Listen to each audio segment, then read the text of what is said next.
All right, let's get right into it.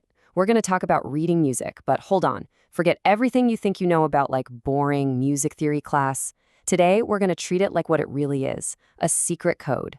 It's a language that all your favorite musicians use to create and communicate. Honestly, it's basically a superpower, and by the end of this, you're going to have it too. I mean, seriously, have you ever actually seen somebody do that? They get handed this piece of paper with all these weird symbols on it, and then suddenly, perfect music just comes out. How do they do that? Well, here's the big secret. They're not mind readers. Nope, they are code breakers. They've learned the language of musical notation, and that is exactly what we are going to do right now. We're going to crack this code together. You ready? Okay, welcome to level 1. To understand any game, right, you first got to understand the map, the game board where all the action happens. In music, that game board is called the staff. So, check this out. The staff is the foundation for, well, everything. It's just 5 simple lines running across the page with 4 spaces sitting right there between them. And that's it. This is the grid where every single musical idea gets written down. Now, there is one golden rule here. You have to remember this. Always, always count from the bottom up. Line 1 is the bottom line. Space 1 is the bottom space.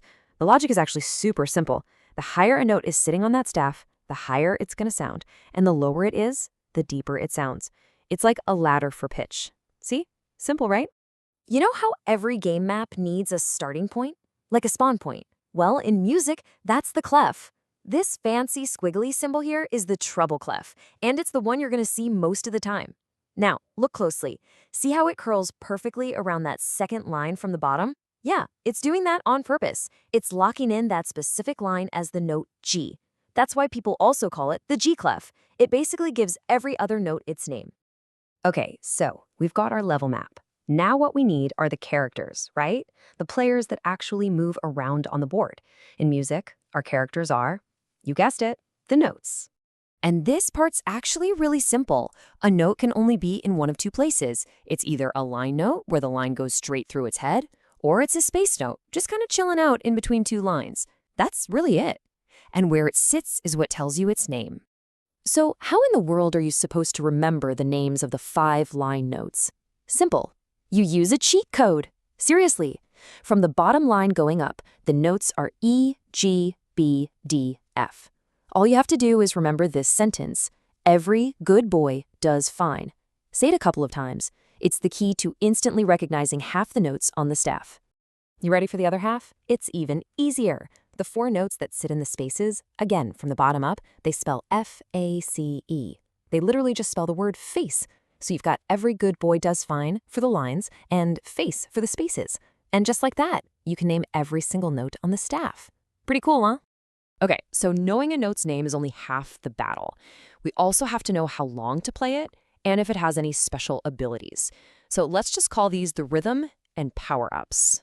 The way a note looks tells you how long you're supposed to hold it. See the whole note? It's just an empty circle, and you hold it for 4 beats. A half note, that just adds a stem, gets 2 beats. And a quarter note, this is the most common one. It's that solid black circle with the stem, and it just gets 1 beat. So the look of the note tells you everything you need to know about its timing. Now for the really cool stuff. Sometimes you'll see these little symbols before a note. Think of them as power-ups. The sharp sign, yeah, it kind of looks like a hashtag. That means you level up the pitch, so you play it just a little bit higher. And the flat sign, that little lowercase b, that's a power down. It tells you to play the note just a tiny bit lower. These are what make melodies sound so unique and interesting. So, you've got the map, you've got the characters, and you've got the power-ups. You have officially cracked the code. Now, just like in any game, it's time to practice and level up your new skill. So how do you grind XP in music? Well, you can use flashcard apps on your phone to get way faster at recognizing notes. And start with super simple songs, okay? Don't try to play some epic symphony on day 1. A great trick is to just say the note names out loud as you see them.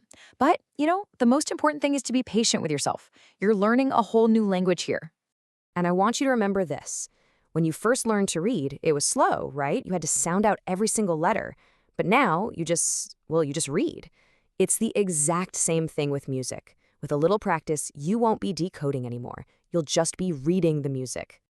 you now have the key to this secret language. You can actually look at a piece of sheet music and understand the instructions.